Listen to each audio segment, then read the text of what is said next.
બાયડના લાંગ વિસ્તારમાં ભાજપમાં મોટું ગબડું, 200થી વધુ આગેવાનો કોંગ્રેસમાં જોડાયા.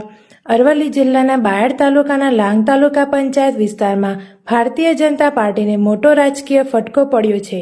ભાજપની નીતિઓથી નારાજ થઈને અને કોંગ્રેસની વિચારધારામાં વિશ્વાસ મૂકીને દેસાઈપુરા કંપા ગ્રામ પંચાયતના સરપંચ અને ડેપ્યુટી સરપંચ સહિત 200થી વધુ સક્રિય આગેવાનો આજે વિધિવત રીતે કોંગ્રેસમાં જોડાયા છે.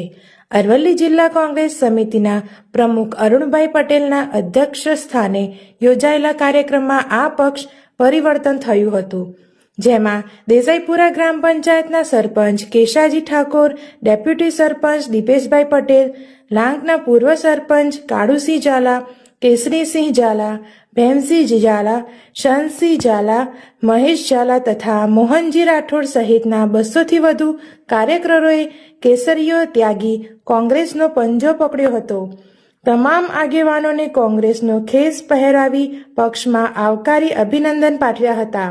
આ પ્રસંગે પૂર્વ ધારાસભ્ય જશુભાઈ પટેલ, તાલુકા કોંગ્રેસ પ્રમુખ મુકેશસિંહ, અશોકસિંહ, બક્ષીપંચ સેલના પ્રમુખ રાજેશસિંહ ઝાલા, હિતેન્દ્રભાઈ પટેલ, માનવેન્દ્રસિંહ સોલંકી અને યોગેન્દ્રસિંહ સોલંકી સહિતના કોંગ્રેસના અગ્રણીઓ મોટી સંખ્યામાં ઉપસ્થિત રહ્યા હતા.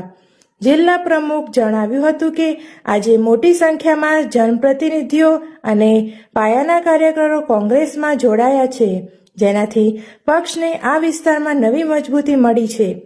આગામી દિવસોમાં આ વિસ્તારના પડતર પ્રશ્નો અને જનતાની સમસ્યાઓને વાચા આપવા માટે કોંગ્રેસ પક્ષ આ તમામ આગેવાનો સાથે મળીને મજબૂતાઈથી લડત આપશે. સરપંચ અને અન્ય હોદ્દેદારોના આ પક્ષ પરિવર્તનને કારણે બાયડ તાલુકા રાજકારણમાં ભારે ગરમાવો જોવા મળી રહ્યો છે.